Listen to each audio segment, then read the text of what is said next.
Friends, welcome to another episode of Theology Applied. I'm here with my friend Sean Pyle from Remnant Church. Brother, thank you so much for doing this. Yeah, man. Thanks for having me. Appreciate it. We're going to talk about what it takes to run a large church and a seminary that's growing and thriving, and a seminary that's across the ocean, also in Europe, what that looks like. But first, I want to catch your salvation story, man. How did you come to Christ? Did you grow up in a Christian home? What did that look like? Yeah. So, I grew up in a Christian home about 20 minutes south of Richmond. So, Christian home, Christian parents. So it was great. It was a great upbringing. Like, I don't really have any main problems or critiques. It wasn't perfect, and so we were in part of a big church, Southern Baptist. Mega church, a couple of them actually. So in my town, it's about 20,000 people, a little bit less than that. So very quintessential suburban town, safe, rode our bikes everywhere. Yeah. There were two churches in there that were kind of flagship Southern Baptist churches for the state convention that were relatively large. So I grew up in one of them until I was about 15. Accepted Christ when I was around 7 or 8 years old. So we had a great pastor. My parents did a good job of laying out the gospel. And so accepted Christ, and then like a lot of Southern Baptist churches, there could have been, I think, better, thicker discipleship there. And so a lot of solid events. And so grew up through high school and all that was, I would say, fairly moralistic. Like, I didn't get into any, like, I was kind of one of those kids that would be in that range of, like, if I was going, your parents would probably say, cool. Okay. And so like a good kid. Yeah, good just kid. like a lot of no partying, no drugs, none of that. Played a lot of sports, and then just did a lot of weird, like, trivial, stupid stuff. So not a perfect kid by outward standards, a good kid. Not a super thick enculturation growing up of what it looks like to actually have like a growing relationship with Christ and dealing with a lot of, I think, the quieter sins. So like, so things like pride, stuff like that, like a lot of the disciplines that you need to continue to hone. And so I think as I got older, I started to realize a lot of my thoughts about sin were a little bit more outwardly. Not on paper, I would have gotten the tests right, but in terms of how I was understanding myself in areas I needed to grow, there was a weakness there in terms of dealing with the heart issue that then flows out, because there wasn't a ton of major sin that you look at. Some people grow up and you don't have to tell them that they're a sinner. Like, they know things are off. That would have been a more difficult thing for me to figure out, because there wasn't a ton that seemed off. And so as I got older, we shifted churches when I was in high school to the other Southern Baptist church. Yeah, the big one. Yeah, the other big one. And so new youth pastor was actually great. He was a phenomenal youth pastor, really pressed in. Cared for us. So I saw some growth in Christ there, and then through college. So I went to Liberty University, and that's kind of... Did you go for ministry or general studies? I did not. I went for business. So that was, I was telling somebody recently, probably the best piece of advice I gave, though I'm not sure that the intentions behind it were great. But I was actually encouraged not to do a degree in lane of ministry. Interesting. Because number one, it would not actually help me get very many jobs. And then also my father had been heavily involved in our churches growing up, like running a lot of our building committees, sound teams, things like that. And he was in business. One of the things he had noticed is that a lot of pastors do not do well on the business side. He and I would not totally agree. The church is not a business and should not be run like a business. But there are organizational elements, and in his experience, a lot of pastors were not very thick in that. And so his point was, if you get a business degree, one, that actually sets you up in case you don't go into ministry. So his sense of calling was not a very strong one theologically, but if you don't go into ministry, you need to be able to provide for your family. And if you do go into ministry, this won't hurt you. And so as a 17-year-old, I was like, yeah, that makes sense to me. I guess we'll do that. So I studied marketing and management there. And then towards, it was great. I mean, I loved my time. The education was phenomenal. What years were this? What was the span? This was 2004 to 2007 was my undergrad. And so the education was great. The program was great. The professors were all great. Grew a lot in Christ. Stayed plugged into the church that I was in when I was home, and got linked in with a lot of guys that I had grown up with, a lot of the guys that are pastors with me now, and also involved in seminary. So I grew up with several of them.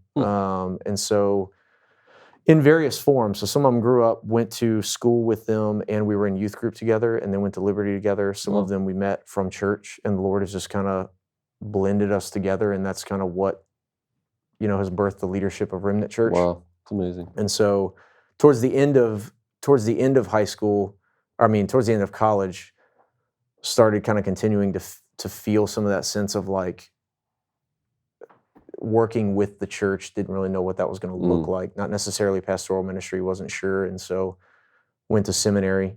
And that's when... At Liberty or? No, I went to Southeastern, so down in Raleigh, North Carolina. So shifted away from Liberty, went to Southeastern again where, so Brian Lachlan, our lead pastor at Remnant, and one of the professors here at Grimke was down there. He and I kind of struck up a friendship.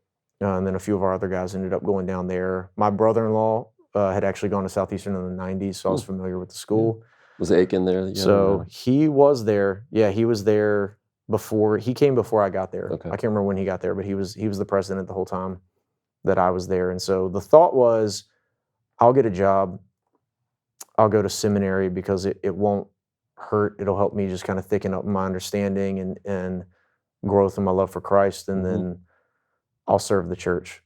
Part of that was I'll get a job in the business world. I'll make a bunch of money, and that'll be a really helpful way to serve the church. But I did not get a business job.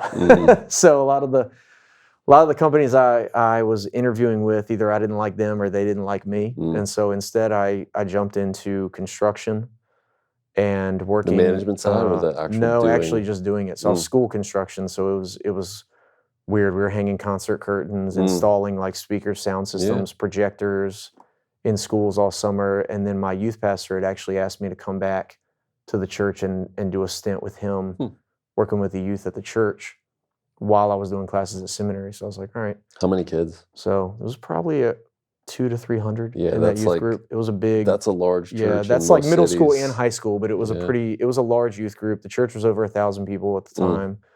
And so that was helpful for me because I was growing.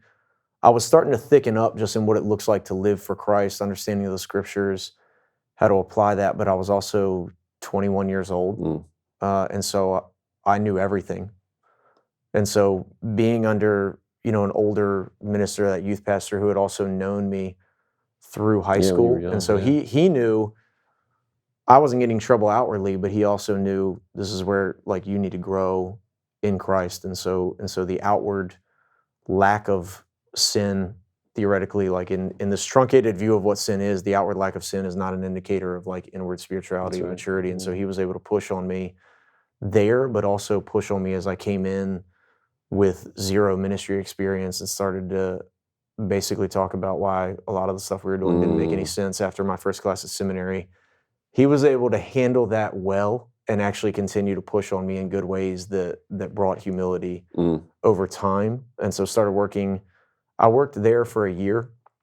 And around that time is when we started talking about planting Remnant. So the planting pastors were talking about that, and I didn't know what that was. I had no idea what church planting was. What year is this?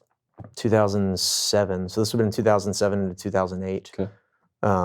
Several of us were on staff or were serving heavily, leading discipleship classes and things at that church. And so, I was kind of like, what is church planting? Tell me more about it. And so we talked about it. We're like, we're from the Richmond area, so we're going to plant in the city. There's a huge need there. It's a smaller city, so missionally, strategically, it's a little bit more reachable, attainable than New York. We're familiar with the city. The largest university in Virginia is here in Richmond. VCU is right in the center of the city, and so there's a lot of ideologies and things being taught that flow out into culture. And so we're like, and there were not really any gospel churches that we were aware of at the time here, and so it all made sense. And so, again, I had no eye towards pastoral ministry, really. It was just kind of more like, I want to be involved and serve and see what the Lord does. And so I was like, let me know what we're going to do. And so we kind of prepped for a few years. We planted in 2009. Wow. And you were part of that team? I was a part of that team. It was a 25 people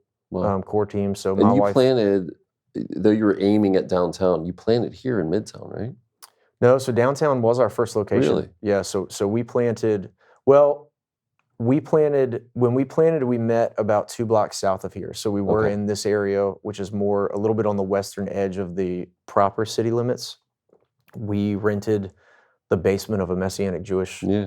synagogue. So This is a they couple were blocks great. away, right? Yeah, that's right. Just a couple blocks away. The goal was actually always to be downtown. Mm. And so within about a year, we actually came across our building downtown and were able to get into that. So we moved into that and started having services probably about a year and a half Wow. after we planted. And so that was the goal. The Lord blessed us with a building. We're still in that building. Wow. And so we've been in that building for 13 years. Yeah. And then about 7 years ago in 2018, we launched our second location, which is Midtown. So Wow. they're only about 3 miles apart. It's great. And you guys have what, 1,000 people? We're running about 1,200 on a Sunday across the 2 locations. And then you have right now. live preaching at each church, right? We do, yeah. Every Sunday. Yeah, we do live preaching. So we've got a 6-man team, and they all rotate between the 2 locations, so everybody kind of gets a smattering. So Yeah. everything's the same. I tell people it's not that unsimilar to running 4 services in one location. We just happen to do it across 2. And so we have 2 guys preaching, but it's all sermons are the same, series are the same, main points. The only difference is the dude on stage is different. Might just each week. deviate a tiny bit. Yeah. The guy's got to put illustrations or his flair on something, it, yeah. but they prep together and everything, so it's very consistent across the board. And then everything we do as a church is not actually linked to those locations. So everything else is kind of centralized, and it's the same. So it's a slightly different than what a lot of campus models might look like a little bit. And some of that is because they're very close together, so they don't need to have their own identity. Like I said, they're only 3 miles apart. Yeah. So it was more for us, it was a spatial concern. So we were outgrowing our building, trying to figure out what that looks like. Do we get a bigger building that can seat more? Do we do a second location? And the Lord kind of dropped our second location in our lap. And so we were trying to be open-minded about what that looks like.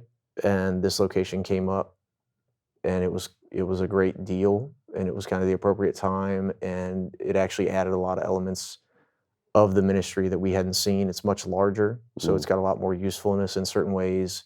It's a little bit more accessible to a different point of the city in terms of highways and things like that. And so it's kind of one of those, like, let's keep an open mind.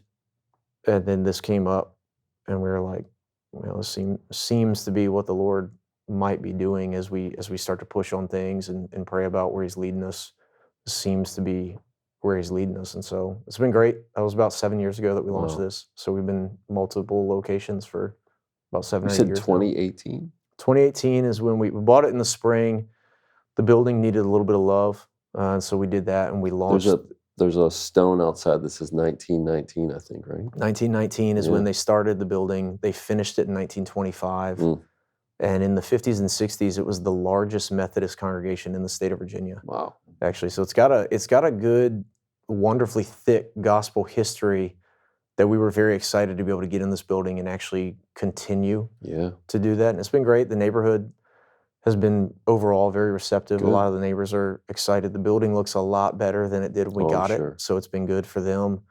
We try to care for the neighborhood and do well. And so it's been very exciting. Our first building was a laser tag. So we're turning into gospel ministry, whereas this one was a great opportunity to continue a thick history of gospel ministry in the city of Richmond. So That's cool, it's man. been super cool, yeah. So, okay, you are kind of a business guy by training, yet you have a pastor's heart, and you are a pastor. Yep. Yeah. So how do you reconcile theologian, like before we were on camera, we were having a fascinating discussion that might have been good to catch on camera, but not typical XP conversation. Sure. So how do you're obviously a theologian, you're kind of a sociologist too, you know, but you're also doing the spreadsheets and the planning and the strategizing. Like, how do you fit that together in your own thinking? For me, so this is part, I don't know how much you want to talk about this. This is a little bit of part of like the journey into the executive pastor, which I never was planning to do and for a while was not excited about. So when we planted in 2009, you'll probably remember that was a big, in a lot of the circles that we run in, because you and I met not long after that. Not probably, too much actually, longer. So you remember the language of like plant pregnant. Church planning was a thing. Stetzer's like missional Mhm. code. A lot of that stuff was running in these circles that a lot of us were in. And one of those things, like Plant Pregnant, basically was the idea was you need to have a plant in your back pocket when you plant so that you can be a church planting church. And so is that like, put it in the DNA at the very beginning. if you don't plant a church within the first 18 months or 24 months, you won't be a planting church. And that sounded really great.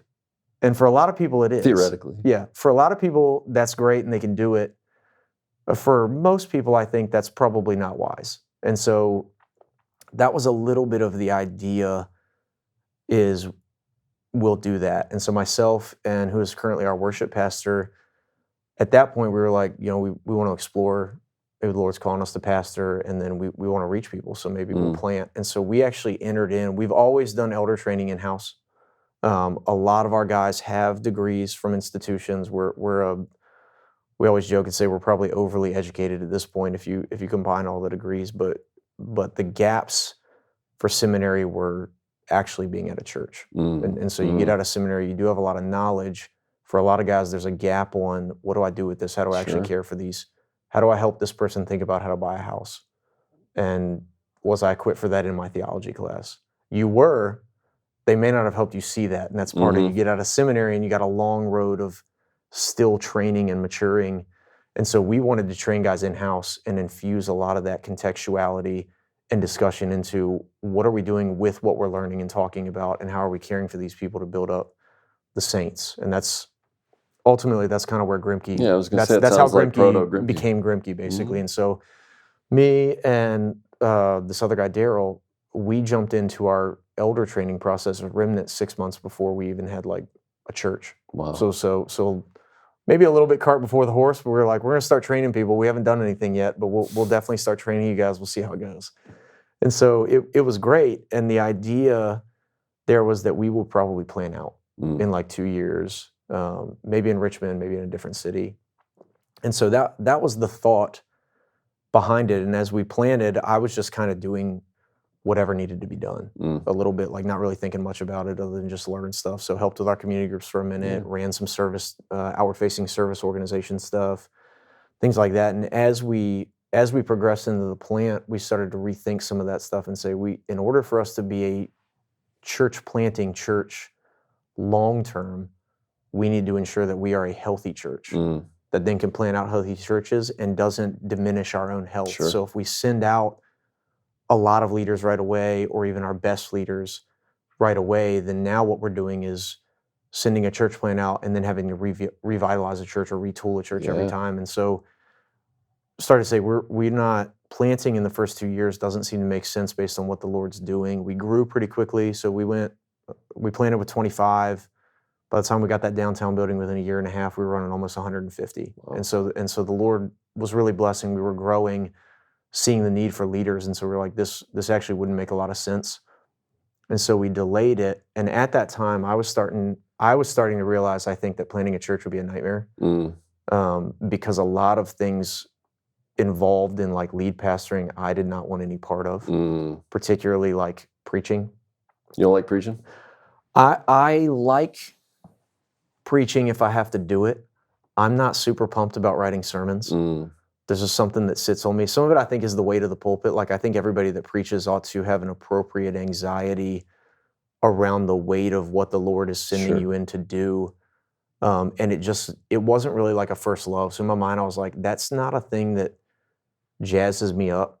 And I don't know if it has to jazz everybody up, but in my mind, it was like that's not, I'm not feeling any type of eagerness or leading to do some of that. I don't think it's where I can be best used. And so that's what's happening in my mind during this time. Some of the stuff I'm doing was behind the scenes. It was operations. It was setting things up. Do you enjoy them going. Yeah, I really liked a lot of that stuff. And so some of that was, this is a little bit more life-giving, but more importantly than that for me, these things seem to be where I'm more useful. I seem to be more useful in an administrative lane that's a little bit more behind the scenes, implementation type stuff. I'm not a super huge visionary, so I'm not hyper creative. I'm not a heavy like vision is just like pumping out of me at all times, but I am pretty good at grasping a vision and Making it seeing how happen. to get it where it Mhm. needs to go and what we need to do to implement that vision. And so I was starting to think about that. But at the time, all of the like executive or associate pastors I had grown up with were really more like business dudes that had been brought in and given a pastor Sure. title, and they acted like business dudes Mm. in the church. And I was not excited about that because the way that I was thinking is, if the Lord's calling me to be a pastor, then I need to be a pastor, not a business manager. Yep. And so I wasn't excited about the title of executive pastor. And so I started exploring some things and like thinking about that just on my own terms, and then was able to meet with some dudes that were in some kind of lanes that we were running in, churches that were several stages ahead of us that had this role. And I was like, let me go talk to these guys and Mhm. see what's going on. So after meeting with a few of those guys and just kind of picking their brains about what do you do? Like, what's your Mhm. job? Who are you? It actually shifted my vision a little bit and was able to see, no, these guys are actually pastors. Mhm. Like they are pastors. They are caring for God's flock. That's what they're doing. The way that they Yes. are beginning to care for God's flock is by ensuring that there are systems and structures in place that the flock can be cared for through. And so that started to change a lot of my thinking or vision or understanding of what this role can be, and shift away from the title can be whatever it is. Yeah. What is the role and where does it fit in? And so that started to shift some of my thoughts. So I was talking with the pastors at our church and kind of was having that conversation and saying, hey, I think planting would not be a good move Mm. for me personally. I don't actually think that's where I can be the most use to the church and to God's kingdom. I think more of like a hidden lane behind the scenes, implementing and executing a lot of those things I like more. I don't love everything. Like Sure. I do not love spreadsheets. Contrary to a lot of people's popular belief, I don't love them at all. But I do understand where they fit and what their need is. And so a lot of that was just more being in a hidden lane, being in an executionary lane seems to be more in line with how the Lord's gifted me. And it does fit a need that we have for this church. And so they agreed. Mm. And so that's kind of when I finished up our elder training a couple years after we planted, that was, This is like a 2-year process, year process? it was a 3. It was a Mm. 3-year process. For us, it's a little bit longer now as we've gotten older and Yeah. realize what it takes for guys and have a little bit more room for guys to grow. In that season you're younger, and so it's kind of like one Yeah. of those everybody You're looks at learning and about say, I yourself. was a You're pastor when I was a pastor, and the Lord's been gracious. But if I had had some more years to mature under some really solid guys, that probably wouldn't have hurt me. Yeah, yeah, And so yeah. that's kind of where we're at. That's where I'm at. But Me when I too. came on, that was so executive pastor was the title we So landed on. so how does Piper writes, "Brothers, we're not professionals." Mhm. You alluded to earlier, it's necessary. Someone's got to pay the bills. That's right. Someone's got to set up the rooms. Someone's got to figure out the schedules, and so it's necessary. And those are more professional type Sure. roles. How do you personally make that fit with your theology and your love for people and discipleship? How does that fit in your head? Yeah. Because you just said, I do serve and pastor, but I do it by or through this other Right. means. Yeah, I think a big kicker for me has been, I always ask people when I'm talking with them about this role, I always ask them, do you want a pastor or do you want a business manager? If you want a business manager, then hire a business manager. Don't call him a pastor. If you want a pastor, find a pastor and make sure that he's qualified biblically to be a pastor in every form. Yeah. And then look at what are his gift sets, what is the need of the church, and then what are his responsibilities. Because if you find a business manager and you make him a pastor, it's probably not going to go well. And it's okay if you have a guy that's from the business world comes over, but you need to know what that means and how to help that guy transition into being a pastor, full stop. Because the church is not a business. Church is not a business, and the church is about the people. And so it's very different. Just like volunteers is a great example, right? Like in a business, there's a certain level of motivation by pay. You do your job, get paid. Don't do your job, don't get paid. That's right. You can't do that with volunteers. I feel you. They don't care if you fire them because they didn't get paid. But also their hearts are at stake. So we want their souls to mature. And so you have to be a pastor.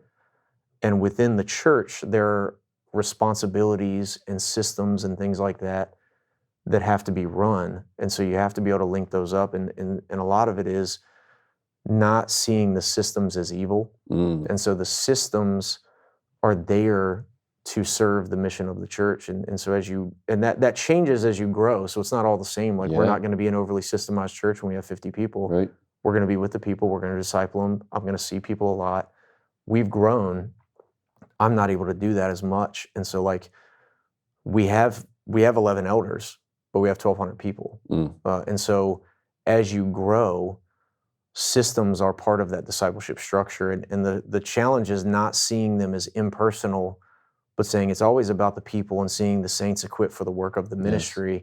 How do we do that in various seasons as a church? And systems is a big part of how we do that, not in a cold way, but we develop systems that serve the discipleship of the people so that we can execute that mission the same way you do in your family. You know, like you have systems in your family for who does the chores, who does the laundry, who's going to feed the dog. Like those are systems. And we have to know who's going to do those things so that the family can succeed and move forward. And we do the same thing in the church. And so that's your link to theology is the goal is not to execute an event that people can enjoy. The goal is to see people grow to maturity in Christ, to unity in faith. And so the question we're always asking is, how do we help accomplish that? How do we do that for people? And then the systems are what they are in order to help accomplish that. And so all of it can be harder, you know, like when you're staring at a spreadsheet or paying the bills, you're like, I'm not pastoring people. Well, you are. Because if the bills don't get paid, the lights aren't on, there's nowhere for anybody to come and hear the gospel preached. So in some sense, you're reminding yourself, my end here, the reason I'm doing this is to serve the people. And so as you're doing hey, I'm by myself, there's no people here, I'm not shepherding, I'm not discipling, you are serving them by doing those systems. You're working the system. Yep, absolutely. And we've got a great team, so I have the privilege of like, I'm not necessarily by myself all of the time. And so I think there are a lot of elements to how you frame up a role where you have to consider multiple things. You have to consider who you are. You have to consider who your team is, particularly your lead pastor that you're working with. And then you have to consider your church. And then you look at it and say, what are the needs? And so that's why like our systems now and how we're organized to see people equipped and matured in Christ are very different than they were 15 years ago. We had systems. We had a lot fewer when we had 25 or 50 people, but we had them. And now we have a lot more. And so the systems and the forms have shifted a lot in 15 years. What hasn't shifted is the purpose of those things. And that's how you develop them, is by keeping that and not getting distracted from it. And so if the end goal is to disciple people and see them grown to maturity in Christ, then the question we're always asking in different seasons is, how are we accomplishing that? And that's a system. You can call it whatever you want, but we use systems all the time. We get overly distracted by like that corporate language, and it makes us feel weird. But when you understand what the system is in service to, then you understand everything you're doing is in service of that. Like I said, when I pay the bills, that means that we get to keep the lights on. And when we have service teams, that means that we're creating welcoming environments, we're being hospitable, we're removing distractions so that the gospel can be primary. But the more things you have going on, the more it takes to do that. More complex. And that is a system. It doesn't have to be over-engineered, but it is a system, and you have to have them. So if you try to avoid it, you're not going to get very far. Yeah. So a lot of pastors, myself included, theology, reading, sitting with people, talking, shepherding. I do executive stuff because I have to, not because I want to. It's like, man, if I don't, this subscription's going to get shut off, or like, I got to answer this email because. So it's nice. I think I'm hearing you say you guys have enough guys that you could kind of stay in your lane in some sense, and then the theologians, teachers can kind of stay in their lane. They don't have to worry about the bills, right? Sure. Is that, yeah, that's good. Let's talk about what it takes to run a large church, and then maybe what it takes to birth a seminary and run it successfully. Yeah. So like this, you said 1,200 people, 2 locations, 4 services, 11 staff pastors. I think 8 of them are staff, so Okay. they're not all full-time staff. We do have 11 elders, and then we have I think we have 3 or 4 support staff. So a couple of those are part-time. We have 2 full-time staff that are not pastors. Wow. But yeah, most of our staff are pastors. And being in various classes over years now, you get a lot done through the small groups Mhm. because pastors can't meet with 1,200 people. Yeah, you that's right. gotta, you gotta. Yep. So that takes systems. That Mhm. takes a lot of training. That Yeah. takes a lot of, where are we going to meet and how many people and who's going where, Mhm. right? Absolutely. So behind the scenes, all this is happening. Yep. How do you do that practically? Good guys. Okay. So I'm at a point now where my job is to make sure that the vision of our church is being executed and implemented. That does not entail a lot of tasks day to day. It entails a lot of oversight. Gotcha. So And you're managing workers in some sense. Yeah. So we work in teams, and so we don't have siloed off ministries, but we do have teams of guys within our staff that are communicating, talking, planning, and then implementing these tasks and overseeing them. And so a big part of it now is we have myself, and I'm predominantly responsible on the week in and week out for the operational elements of this church. And so all of our facilities, our Sunday morning services and the flow of that, Mhm. event execution, and then I handle all of our finances. I generally am handling any building acquisition, like that process. Mhm. None of this is happening by myself, and I'm Sure. not. And so we're meeting with teams, and then our pastor for community life is overseeing all of our community life elements and all of our discipleship elements and things like that. And so there's a division of responsibility that's very important as you grow.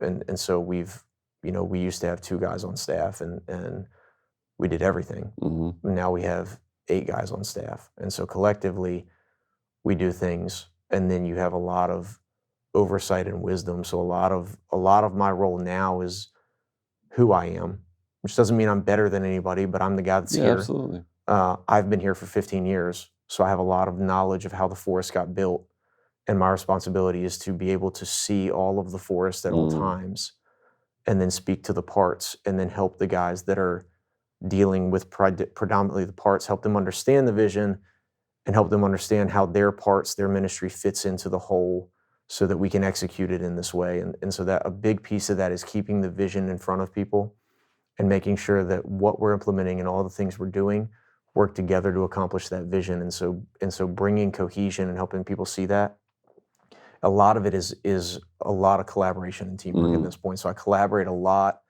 with our lead pastor and with our pastor for community life to know what's happening and where those crossover elements are. And then there's a lot of trust in the teams of, this is the work that we have to do. Sure. You guys have to go and do it. So there's a lot of communication, and so that's a lot of oversight and bearing the responsibility for it, but then also empowering and working with people to delegate the appropriate things. And so Lord's blessed us with a great team. So a lot of guys Sounds like that you like guys to have run been hard. together for many years, and you've learned how each other's work works. And yeah, that's good. Yeah, a lot of shifts over the years. So imagine. that's the piece, is not holding anything too tightly and then saying there are certain things for a season that these guys are going to be great at, and then they have to shift. Especially myself and our pastor for community life, especially, is there's a constant move of, you have to constantly be looking at the things that you don't have to do, that somebody else can do, so that you can have time for the things that you have to do.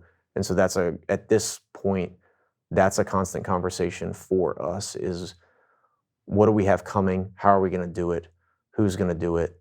If it's us, what do we need to hand off to other people so that we can do this? And so that's kind of part of the juggling act a little bit, is knowing who needs to do what and when, and feeling out what season we're in. Do you remember the old phrase, working on the church and not just in the church? Do you remember that? Yep. Yeah. So how would you frame that phrase into what you're doing? Because it sounds like on, not in. I think as a pastor, I think you're always doing both all the time. And so I'm with people all the time. So I'm with, all of our pastors are involved in our community groups. We don't have like an elder community group. So I host a community group in my house every week. So I've got people in there I do marriage counseling. I don't do as much as I once did. We've got a lot of other guys now, but that's where that, like, if you want a pastor, get a pastor and make sure he can do pastoral Pastoral work, ministry, yeah. because that's what we're here for. And then within that, different guys have different gifts and things like that. And so over the years, I've coached a lot of our community group leaders, helped lead our community group leader training, done a ton of like counseling and things like that. And so those are all things that I'm always here to do Yeah. as needed. And so being there to pastor, being in the mix with our people on Sundays, things like that. So we're always here and we're working in the church, but we also have to be working on the church, and that's a little bit of your like day to day with the staff. A lot of that's happening in addition to people having meetings, but now a lot of it for me is also keeping an eye on the staff. And so as we, not in like a weird management way, but as we grow, it's continuing to care well for the guys that are on staff, and to keep the vision in front of them. And so as we bring more stuff, and so this was easier when we were small because we did Sundays and we did community groups. Very easy to see how those Sure. work together.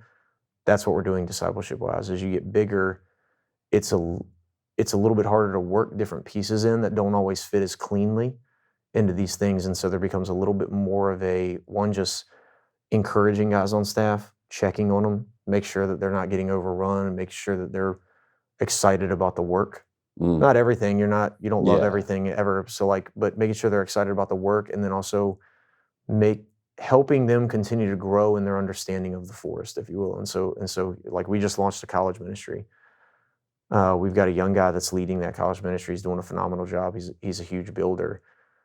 So we're continuing to empower him in a way that gives him responsibility, helps him run, but also helps him not run too fast. He's got 2 young kids and one on the way, and so he's in the thick of it with his family, and he runs really hard. So he's meeting with people and things like that. And so there's a lot of good combos that come up of like feeling really stretched thin. Well, that's a discipleship conversation with a staff member about how to think about how you're structuring that, caring for your family. And so there's a lot of those things happening in addition to helping these guys continue to see how all of this works to accomplish the vision so that we can be excited about the work. Wow. And so it's a lot of communication, a lot of work on relational unity and a lot of communication, but you're always working on the church and in the church at the same time. So I don't think you can divide those as cleanly as some people maybe want to. Yeah. No, that's helpful. I think we're always trying to look for ways to like simplify and like, all right, so maybe we could end with this. You guys have taken a lot of what you've done at Remnant over the last 15 years and said, hey, we could scale this and train pastors. Right. On other podcasts here, we've talked to some of the guys about the ideas behind the scenes and who came together. And but what we haven't talked about is like, man, to run this takes a lot. Yeah. And so you're involved in that too. Like you're not just running Yep. a large church, you're running a seminary. And are you involved in the college too? Yeah. Yeah, and then you guys just launched Grimkey Europe, and that's like Yep. a whole nother beast over the Yeah. Atlantic. Yeah, so let's talk about that, man. Like how does that fit into your work? How do you manage all that? Like, man, this big church, all these people, seminary, college. Yeah.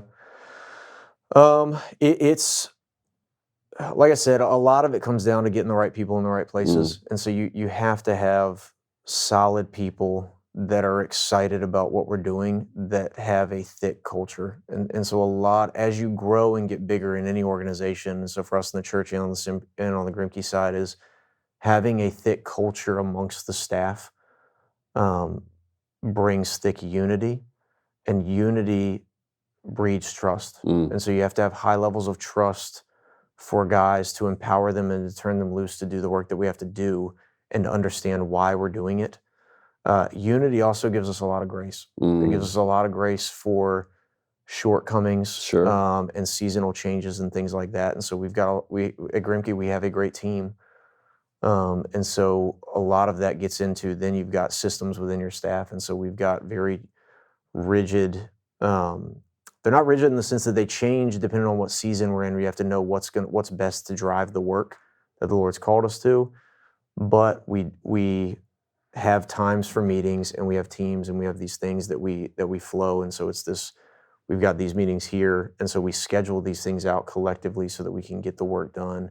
We communicate effectively, and then we turn guys loose to go and get it. And so some of it is just, like I said, I like implementation and execution, and the Lord has blessed me with the ability to see how we get from A to Z. Yeah. And then so a lot of that is just helping these other people see where they're fitting in that, and organizing that, kind of like a fun puzzle. And so it can be a lot. It would be a lot worse if we had less staff or a worse team.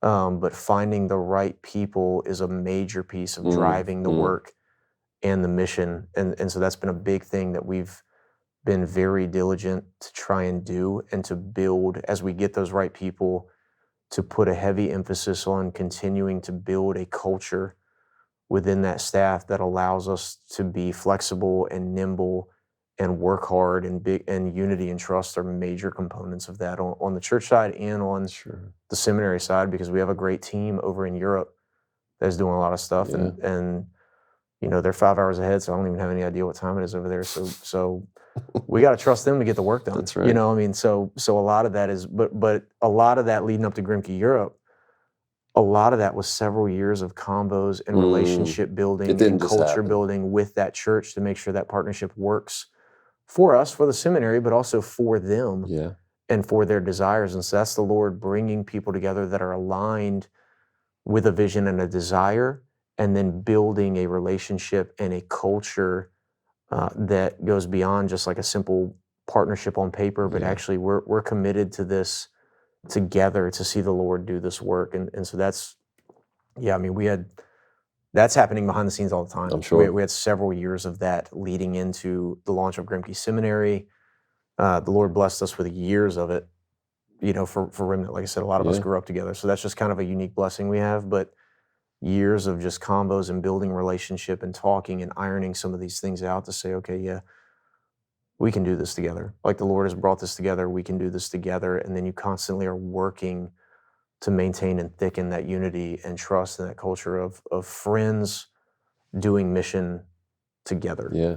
Sounds like a lot of relational capacity there. A lot. Yep. Not just business relationships. No. Yeah. No, that's where it goes. That's where it'll die. If it's camaraderie with coworkers, you will struggle to get the unity that you need as you grow. And so that's why I've said it a billion times already, but that's a big thing that I talk to people as their churches are growing is we've put a lot of effort on our elder team, and we do it on the Grimke staff side as well. We put a lot of effort into enrichment and maintaining thick unity and friendships. And so our elders always tell people we're really good friends that love Christ, that run a church together. That's great. Not the other way around. And so that breeds longevity. It breeds, when I tell a guy like, hey, here's what we're going to do, and he's turned loose, I'm not thinking in the back of my mind, is he going to go do that? Right. If he needs something, he'll call me because he's not worried about failing. So we're going to do this work. If you need help, we're all here together. And so when you have thick unity and trust, these are the things that flow out. There's a freedom there for us to step to this work without a fear of having to prove ourselves or produce or job security. Now that's all there. You have to talk about that. Sure. But it's not the first thing in your mind is to protect yourself. The first thing is the Lord has called us to this work, and we're going to go do it. And we're going to have faith. We're going to take some risks, and we know that we've got a unity and a trust, a friendship to where we have one another's back. So we're all in this together, and we'll figure it out. And so that gives way for humility to thrive and continues to squash pride. And so we're maturing in Christ as we do this together, and we have to be. So we have to care for one another's holiness so that we can actually get to the work and move pride, egos, comparison. You have to squash a lot of that, especially as your staff gets bigger and different dudes have different gifts and all that. You got to be the unity and trust foundations and maintenance help you continue to push the enemy away at the staff level so that you can care for the flock or care for the students, things like that. So it's a big, it opens up a lot of doors. Without it, it would be almost impossible, I think. So, well, all right. Last thing, take a minute for guys who might watch this and they're like, man, it's me. I'm the only staff guy. I got to be the XP and the discipleship guy. I got to do it all. Yep. What encouragement would you have for them? Like as far as like the importance of trellis, whatever constructs, it's important along with the theology, the preaching, the discipleship, the pastoring, counseling. First thing I would say is be patient. The Lord's with you. He's not late to fulfill his promises. We know this. And so he is not shocked by the situation that you're in. And he is not concerned that there's a lateness to have the people. Developing leaders is always a challenge for churches, and it's not a thing that you can microwave. And so it would be better for you to be the only guy or to be stretched a little bit thin.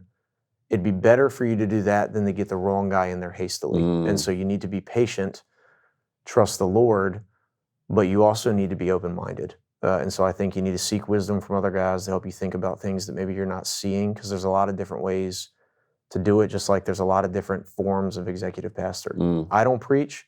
We have 6 guys that are amazing. I don't need to. Yeah. I'm ready to if I need to. A lot of guys want to preach, and they will need to. And so you need to know where your giftings are, have a thought towards that, talk to other guys that can give you wisdom. But there's also a lot of ways to accomplish these systems and things for where you're at. So you don't need to run, you don't need to get the cart before the horse, but there's a lot of things that you maybe have a lot of really thick people in your congregation that voluntarily can help with these things, deacons. So there's a lot of ways to get it done.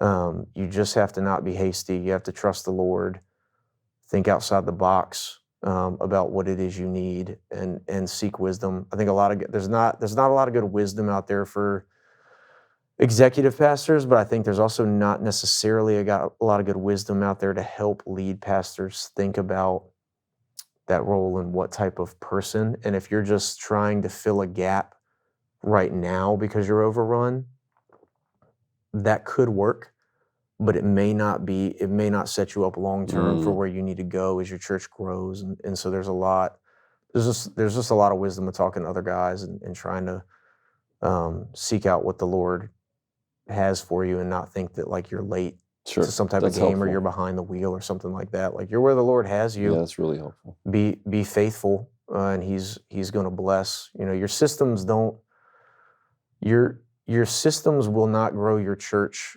alone. And so you need to be okay with where you're at. Trust the Lord, continue to grow, but not start to think that like the systems are necessarily the hamstring, or like you need to get this guy. You know what I mean? So there's a lot there. It depends on who the guy is. And so I think patience, trust the Lord, get some wisdom, start to think through what you need, be developing leaders. But it may not be a staff role that you need yet or can do. It may be 3 or 4 volunteers doing different things to help lift the load. So there's a lot of ways to do it. So just need to think. Yeah, what has the Lord given you in your context? Who are the people you have that you can delegate to and give responsibility to? Continue to shepherd them as they... Yeah, absolutely. This is great. So the church is thick. There's a lot of thick people probably in your church that you're not thinking about, that are excited to step in and take responsibility. And that's usually a good litmus test for who your leaders might be down the road. So that's good. Yeah, bro, we could talk for hours, I think. Sure. I think it's time. Next time. So thanks, man. This is great. Yeah, for sure, man. I appreciate it. it. Thanks for having me on. Yeah, thanks.